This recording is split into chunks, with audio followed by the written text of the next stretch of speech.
Turagusuhuje cyane tukwifuriza kugira ibihe byiza kuko uwa ufashe umwanya wawe ukavuga ati reka nkurikire Silas Maker Rwanda ni group channel yacu niko yitwa ariko njye ni Silas Maker. Twibuke neza yuko ibiganiro bamweteguriwe na Silas Maker Rwanda ni group yari group yaduteguriye ikavuga ati reka uyu munsi tubahe ibingibi kandi bagereho kuri iki gihe. Turagushimira ko ubafashe umwanya wawe ukadukurikirana. Uyu munsi nko musanzwe mumenyereye tugira umwanya tubagezaho ubusobanuro bw'amazina. Uyu munsi rero turakugezaho ubusobanuro bw'izina Fleury. Fleury rero ni izina rihabwa umwana w'umukobwa kandi iri zina rikaba rifite inkomoko mu rurimi rw'igifaransa. Iri zina rero muri turimo iri zina ryimukiye mu rurimi rw'igifaransa rigiye mu rurimi rw'icyongereza. Iri zina ariho ryaje guhindukamo icyo twakwita flower. Iri zina ukimara kurivuga mu kanwa kawe Fleury uhita wumva irindi jambo flower. Fleury ni mu gifaransa cyangwa se Fleury ko baba babyanditse, ariko Fleury niko yaje guhinduka mu cyongereza rero haturutse ijambo flower bivuga indabyo. Iri zina rero ni indabyo muri rusange kandi byoroshye ryimukiye n'isi ivuga icyongereza mu gihe John Gaziworth yarihaye umwe muri Faustis muri saga yizihizaga. Vuba aha havugwa uwitwa Fleury de la Cour. Uyu nguyu avugwa ko yari umushimisiri wo mu Faransa, ikindi akaba yari na nyampinga wa Biobato irushanwa rya Wizard ryabereye i Harry Potter. Fleury kuri ubu ngubu ari muri top 100 mu Bubiligi no mu Holandi, inzu ya Troupe hamwe na Thales. Fleury akunze kugaragaza kwihangana muri we, akunze kwikomeza ndetse no gutanga ibisubizo.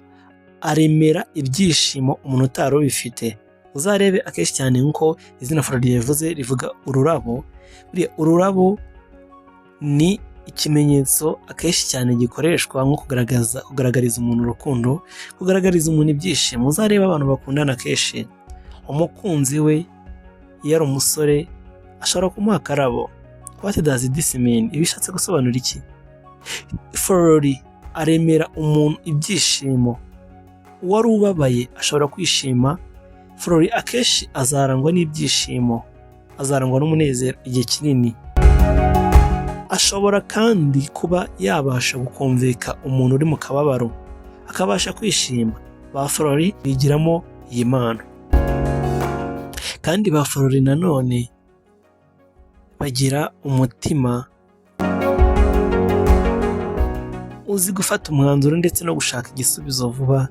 Iki kibazo cyabaye akenshi mu bintu bigendanye n'ibibazo ndetse n'ibintu bigendanye n'ihungabana. Ba Fleury ahangaha bazi gushaka igisubizo vuba byihuse.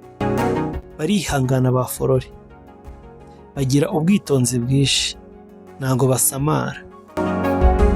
Ba Fleury bahorana ibyishimo, bahora baseka.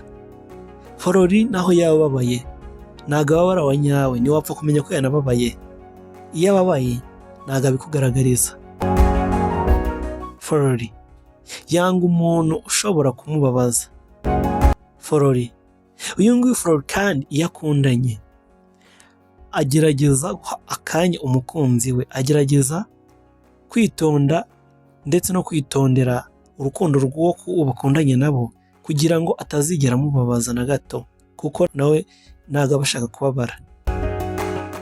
Amahoro y'Imana n'abane nawe. Twakubwiraga ibiranga ba Fleury.